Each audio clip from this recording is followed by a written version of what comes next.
Mi nombre es el Dr. Elías Torne y he pasado los últimos 15 años de mi vida profesional dentro de los muros del Hospital General de Santa Jude, un lugar donde el orden, la higiene y el registro meticuloso no son solo protocolos, sino la única barrera contra el caos de la mortalidad. Todo aquí tiene un rastro, un nombre en una pulsera, una firma en un ingreso, un historial clínico que justifica cada gramo de medicación. Sin embargo, hace 3 días, esa estructura perfecta comenzó a pudrirse desde adentro. Sucedió durante la ronda de medianoche en el ala de cuidados intensivos, una zona de silencio absoluto solo interrumpido por el ritmo mecánico de los respiradores. Al final del pasillo, en la habitación 412, una habitación que mi memoria y el sistema digital insistían que estaba vacía por reformas, encontré a un hombre. No había expediente en la puerta, ni monitor conectado, solo un bulto humano bajo una sábana blanca tan tensa que parecía esculpida en yeso. Al acercarme para identificar al intruso, noté que el aire en la habitación no olía a desinfectante, sino a algo antiguo y húmedo, como la tierra negra de un bosque después de una tormenta. La anatomía de este ser desafía cualquier lógica médica que yo haya estudiado. Al día siguiente, regresé con el jefe de planta, pero él pasó por delante de la 412 como si la puerta fuera una pared sólida. Me miró con una confusión genuina cuando le señalé el pomo de latón. Para él, y para el resto del personal, la habitación 412 simplemente ha dejado de existir en el plano físico, aunque yo puedo escuchar el sonido de algo húmedo arrastrándose contra el suelo de linóleo. Entré de nuevo, impulsado por una curiosidad que ahora reconozco como una trampa. El paciente ya no estaba en la cama. Se había desplazado hacia la esquina del techo, suspendido por una red de venas negras que brotaban de su espalda y se clavaban en las grietas del yeso como raíces hambrientas. Su mandíbula, si es que se le puede llamar así, se abrió de forma antinatural, descendiendo hasta el esternón en un crujido de huesos rompiéndose, revelando que su garganta no era un conducto, sino un túnel infinito tapizado de dientes diminutos y humanos que masticaban el aire. El horror se ha vuelto específico y visceral. El hospital está cambiando a su alrededor. Las paredes de los pasillos adyacentes han empezado a supurar un líquido denso, similar a la bilis, y las luces parpadean con el ritmo de un corazón que no es humano. Lo que más me aterra es el proceso de succión que ha comenzado. Ayer vi a una enfermera pasar por el pasillo. El paciente, desde la penumbra de su habitación invisible, extendió un filamento de carne casi invisible que se enredó en el tobillo de la mujer. Ella no gritó. Simplemente, su expresión se vació, su piel se volvió del mismo tono gris ceniza, ante mis ojos. Sus rasgos empezaron a borrarse, suavizándose como cera derretida hasta que su rostro fue una superficie lisa y muda. El paciente no solo consume cuerpos, consume la identidad, el recuerdo de la existencia de quienes lo rodean. Por eso nadie lo recuerda, para que él esté aquí, otros deben dejar de haber estado nunca. Ahora estoy encerrado en mi oficina, pero el olor a tierra húmeda y carne rancia entra por los conductos de ventilación. Escucho el sonido de las raíces de carne perforando el hormigón, acercándose por debajo de las baldosas. He mirado mi propio brazo y he visto con horror que mis huellas dactilares han desaparecido. Mi piel se está volviendo tan lisa y pálida como la de ese ser en la 412. Ya no puedo recordar el nombre de mi madre, ni el rostro de mi esposa. El paciente está reclamando su espacio en este hospital, y ese espacio soy yo. Puedo oírlo ahora mismo, justo detrás de mi puerta. El sonido de 1000 dientes diminutos castañeteando en la oscuridad, esperando a que el último rastro de quien fui se disuelva para que él pueda, finalmente, ocupar mi lugar en el mundo de los vivos, mientras yo me convierto en un bulto bajo una sábana que nadie, nunca, recordará haber visto. Siento sus filamentos rozando mi nuca, fríos y húmedos, reclamando su lugar en mi historia. Mi nombre es Víctor Ayobay y he sido el supervisor de mantenimiento nocturno del Hospital St. Mary's durante más de 2 décadas. Un puesto que exige una racionalidad fría y una confianza absoluta en los diagramas de cableado y la física de las estructuras. Conozco cada tubería que serpentea por las entrañas de este edificio, cada conducto de ventilación y cada interruptor de circuito. Por eso, cuando la administración ordenó el cierre definitivo del 7º piso, el ala de cuidados paliativos, fui yo quien bajó personalmente los interruptores maestros en el sótano. Corté el flujo eléctrico, sellé las válvulas de oxígeno y cerré las puertas cortafuegos con cadenas de acero industrial. Según los registros oficiales y las leyes de la termodinámica, ese piso debía ser una tumba de oscuridad y silencio estéril. Sin embargo, el problema comenzó hace una semana, no como un fallo catastrófico, sino como una anomalía en el panel de control. Un sensor térmico indicó un aumento de temperatura en el pasillo norte del 7º piso, seguido inmediatamente por un reporte visual de seguridad. Las luces del techo se habían encendido. Lo que vi en los monitores de seguridad aquella primera noche desafió mi comprensión técnica, y esa fue la grieta por donde se coló el pánico.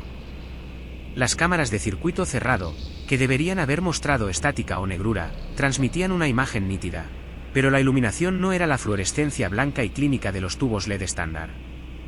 La luz era amarillenta, espesa, casi aceitosa, y palpitaba con una cadencia rítmica, como si el voltaje estuviera siendo bombeado por un músculo cardíaco en lugar de una corriente alterna. Asumí que se trataba de un cortocircuito masivo o una intrusión de ocupantes ilegales que habían conectado generadores portátiles, así que tomé mi caja de herramientas, una linterna de alta potencia y subí por las escaleras de servicio, decidido a restablecer el orden. La amenaza real se hizo evidente en el momento en que llegué al descansillo del 6º piso, un nivel por debajo del sector clausurado. El aire, normalmente refrigerado y con olor antiséptico, se había vuelto denso y cargado de una humedad tibia que se pegaba a la piel, transportando un hedor dulzón y cobrizo, una mezcla repulsiva de carne podrida y ozono quemado. Al llegar a la puerta blindada del 7º piso, noté que las cadenas que yo mismo había colocado no estaban rotas ni cortadas, estaban digeridas. El metal se había oxidado y disuelto en una pasta rojiza que goteaba sobre el linóleo, como si un ácido estomacal potente hubiera sido regurgitado sobre el acero. Empujé la puerta y ésta cedió con un sonido húmedo, un chapoteo de succión en lugar del chirrido de bisagras oxidadas. Lo que se extendía ante mí ya no era un pasillo de hospital. La arquitectura seguía ahí, pero había sido pervertida, colonizada por algo que desafiaba la biología. Las baldosas del suelo ya no eran rígidas. Al dar el primer paso, mi bota se hundió unos centímetros en una superficie blanda y esponjosa, similar a caminar sobre una lengua gigante. Las paredes, antes de color crema inofensivo, estaban recubiertas de una membrana translúcida y venosa que se contraía y dilataba lentamente, respirando. Y entonces miré hacia arriba, buscando la fuente de la iluminación, y sentí que mi mente se fracturaba. Las luces no se encendían porque hubiera electricidad. Las lámparas rectangulares del techo habían desaparecido. En su lugar, colgando de los huecos donde antes estaba el cableado, había sacos membranosos, grandes quistes colgantes del tamaño de torsos humanos, llenos de un fluido bioluminiscente de color ámbar. Dentro de esos sacos, flotando en la suspensión viscosa, se veían formas oscuras y fetales que se agitaban espasmódicamente, golpeando las paredes internas de las bolsas con extremidades mal formadas. Cada vez que una de esas cosas se movía, el fluido brillaba con más intensidad, enviando ondas de luz enfermiza a través del pasillo carnoso. No era un fallo eléctrico, el hospital estaba metabolizando su propia estructura, convirtiendo el hormigón y el cableado en un organismo vivo y parasitario. Avancé, impulsado por un horror paralizante que me impedía dar la vuelta, y noté que los marcos de las puertas de las habitaciones de los pacientes se habían convertido en esfínteres musculares que se abrían y cerraban, dejando escapar sonidos de gorboteo y el siseo de gases a presión. La fuente del terror se agudizó cuando intenté inspeccionar una de las lámparas más bajas. Al acercarme, el suelo bajo mis pies reaccionó, endureciéndose y atrapando mis botas con fibras que brotaban de las juntas de las baldosas como tendones rápidos. Saqué mi navaja para cortarlas, pero al rebanar el tejido del suelo, este sangró. Un chorro de líquido negro y caliente me salpicó la cara, quemándome con la intensidad de la fiebre. Fue entonces cuando el pasillo entero reaccionó al dolor. Las luces quiste parpadearon violentamente, brillando con un rojo furioso, y un sonido emergió de las paredes. Un gemido bajo y vibrante que no provenía de gargantas, sino de la fricción de capas de grasa y músculo frotándose entre sí dentro de la mampostería. Las puertas de las habitaciones comenzaron a abrirse al unísono, revelando que el interior no estaba vacío. Las camas de hospital habían sido absorbidas, fusionadas con el suelo, y sobre ellas, o lo que quedaba de ellas, había montículos de biomasa que alguna vez fueron equipos médicos, máquinas de diálisis y respiradores ahora cubiertos de piel, con tubos que se habían convertido en intestinos palpitantes, bombeando fluidos nutritivos hacia el techo, alimentando las luces. Me di cuenta, con una claridad que heló mi sangre, de que el sistema de iluminación no estaba allí para ver, sino para incubar. Esas bolsas en el techo no eran lámparas, eran huevos. Y el calor que sentía, esa humedad asfixiante, era el ambiente de un útero gigantesco.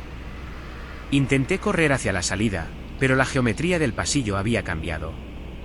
El pasillo se había estirado, curvándose hacia arriba como el esófago de una bestia inmensa. Las paredes comenzaron a secretar un moco espeso que me llegaba a las rodillas, dificultando cada paso, mientras los sacos de luz descendían lentamente, bajando sus alturas hasta rozar mi cabeza. Podía ver los rostros dentro de las bolsas ahora, rostros que se parecían inquietantemente a los del personal que había trabajado en este piso años atrás.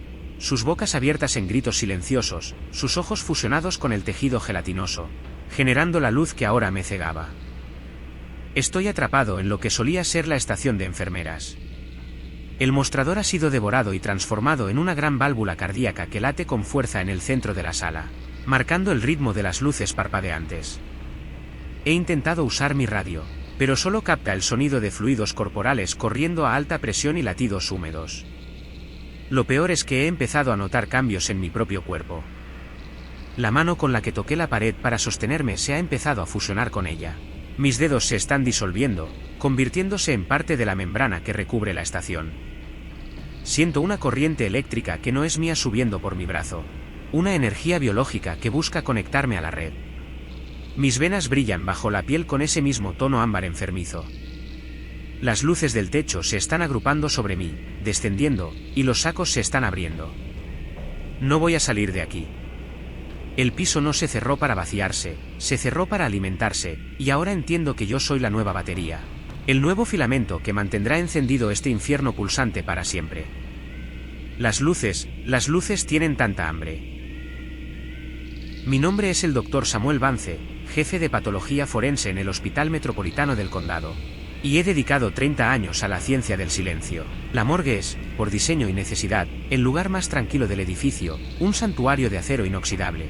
Baldosas de cerámica blanca y temperaturas controladas donde la muerte es catalogada, pesada y explicada.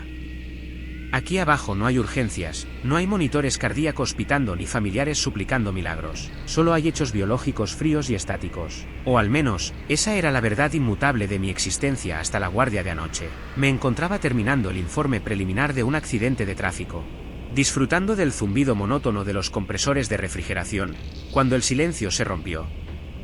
No fue un ruido mecánico, ni el asentamiento de los cimientos del edificio. Fue un sonido humano, un llanto. Un sollozo ahogado, húmedo y constante que provenía del sector C, la zona de almacenamiento de larga estancia para cuerpos no reclamados. El horror comenzó a gestarse en el momento exacto en que identifiqué la fuente específica del sonido. Y la imposibilidad del hecho heló mi sangre más rápido que el aire acondicionado de la sala. El llanto provenía de la cámara refrigerada número 004. Esa unidad estaba ocupada por un Duyondou, un varón caucásico de unos 50 años encontrado en las marismas hace 2 días. Yo mismo había realizado la autopsia esa mañana. Lo había eviscerado. Le había extraído los pulmones, el corazón y la laringe para pesarlos y tomar muestras de tejido, antes de rellenar la cavidad torácica con papel absorbente y coser la incisión en y con hilo de lino grueso. Ese cuerpo era una cáscara vacía, un contenedor de carne inerte sin capacidad fisiológica para producir sonido. Y mucho menos para llorar con esa cadencia de desesperación profunda. Sin embargo, el sonido persistía, filtrándose a través de los sellos de goma de la puerta de acero. Un gemido que subía y bajaba de volumen como si alguien estuviera tomando aire. Aire que ese cadáver ya no tenía forma de inhalar.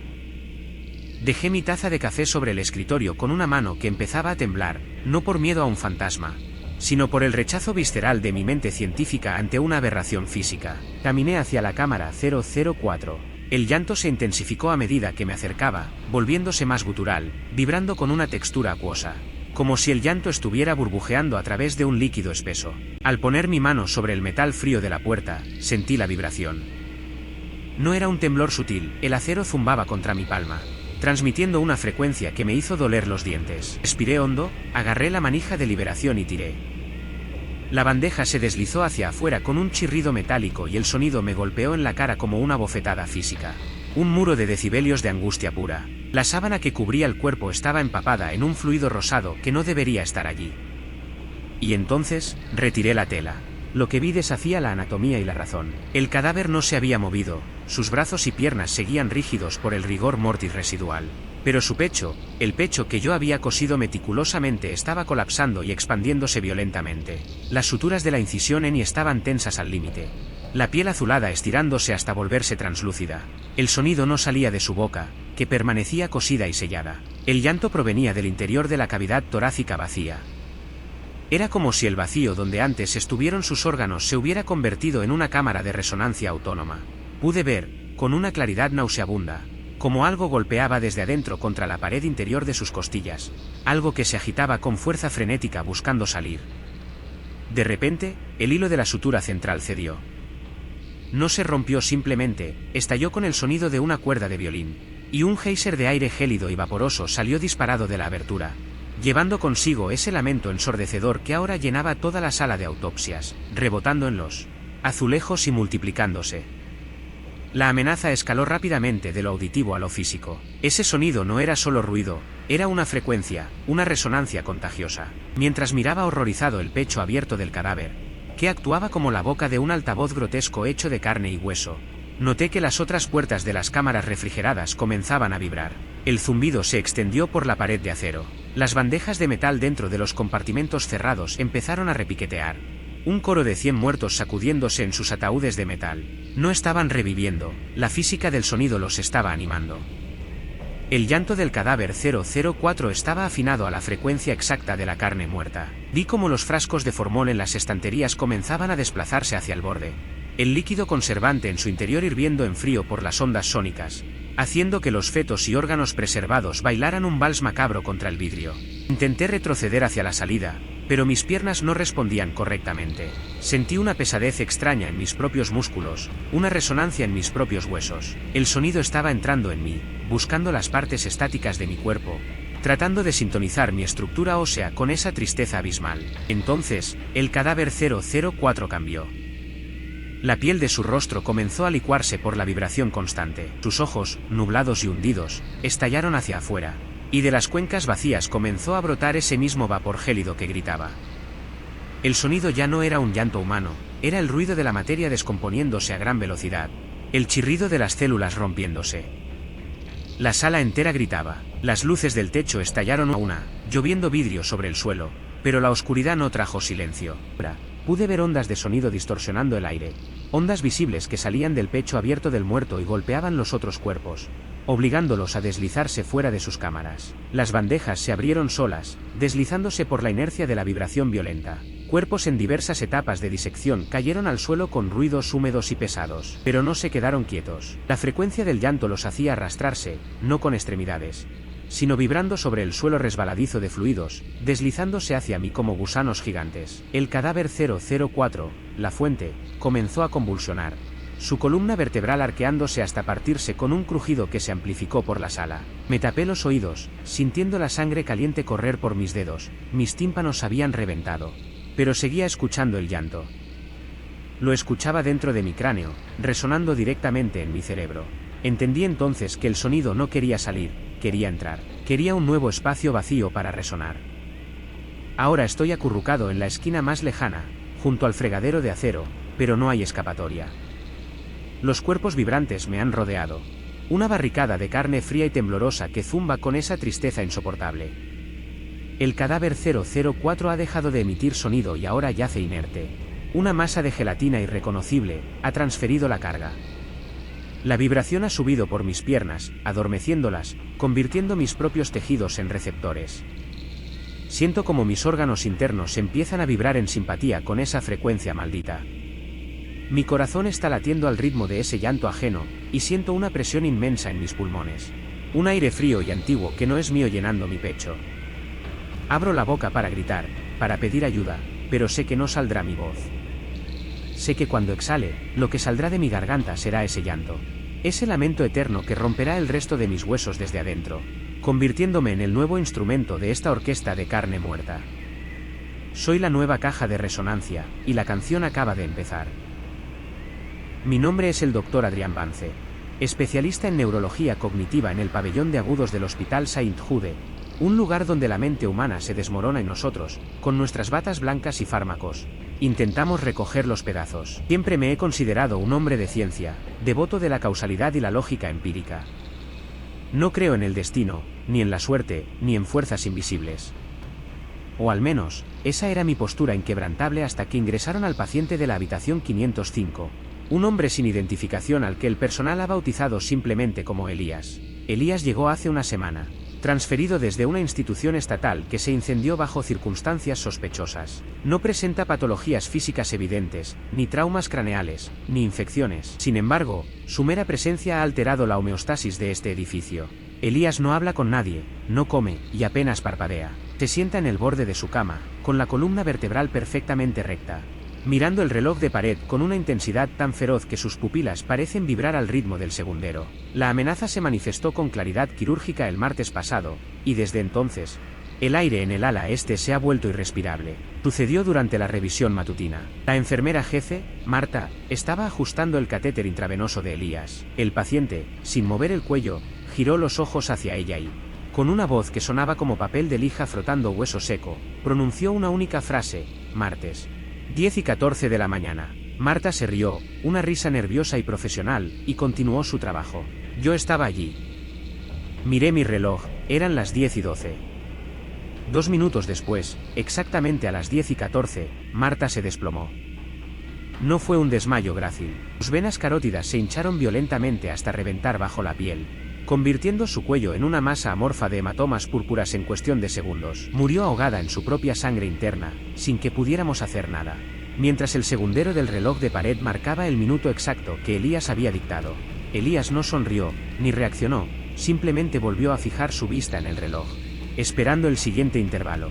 Desde ese incidente, el horror ha dejado de ser una coincidencia para convertirse en una mecánica inevitable. Elías no predice la muerte, la asigna. He intentado sedarlo, pero su metabolismo consume los tranquilizantes con una voracidad antinatural. He intentado aislarlo, tapar sus ojos, quitar el reloj de su habitación. Fue un error fatal. Cuando retiré el reloj de pared, Elías comenzó a generar el sonido él mismo. Un chasquido húmedo proveniente de su garganta, un tic-tac, hecho de cartílago y saliva que resuena por los conductos de ventilación de todo el piso. El sonido es constante, implacable, y marca un ritmo que no se puede ignorar. Ayer, un celador entró para limpiar su habitación. Escuché el chasquido de Elías acelerarse, como un metrónomo enloquecido. El celador tropezó, y al caer, su cabeza golpeó la esquina de la mesa de metal con una precisión geométrica imposible, partiendo su cráneo en el ángulo exacto para causar una muerte instantánea. La hora en el monitor cardíaco marcaba el momento preciso en que el chasquido se detuvo. La situación se ha deteriorado hasta un punto de no retorno esta mañana. Entré en la 505 decidido a confrontarlo, armado con una jeringa de neuroparalizante de máxima potencia. Elías estaba de pie, esperándome. Su aspecto ha cambiado.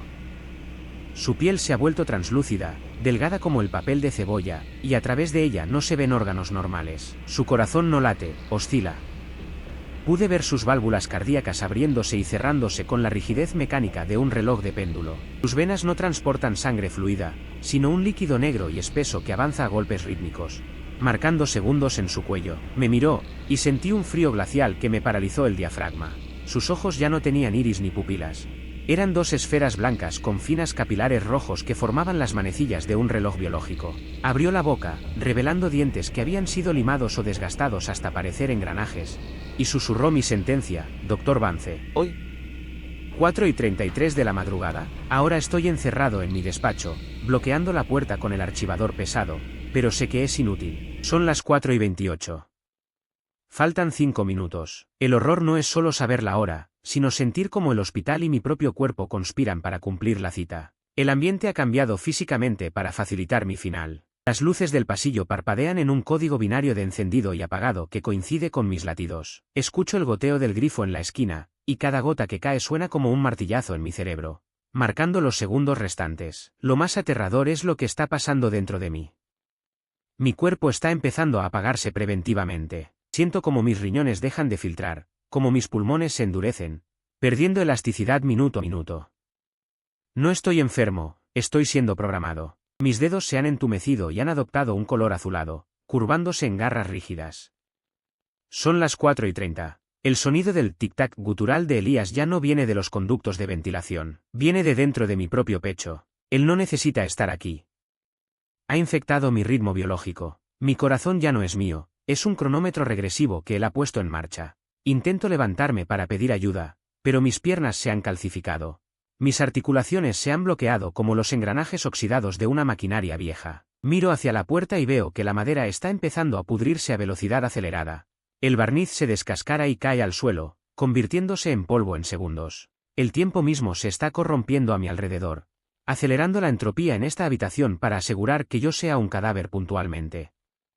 4:32. El dolor es insoportable. Siento como si una mano invisible estuviera apretando mi aorta, restringiendo el flujo para que el colapso sea matemático.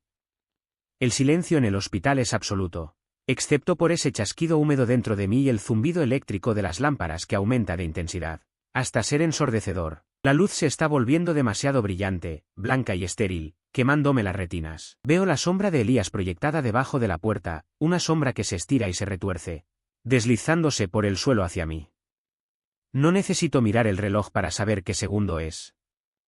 Lo siento en la presión que se acumula detrás de mis ojos, en el sabor a cobre y bilis que llena mi boca. Mi cuerpo se prepara para la parada final. El segundero maestro está a punto de llegar a su cenit. 4:33. El tic se detiene. El tac nunca LLE.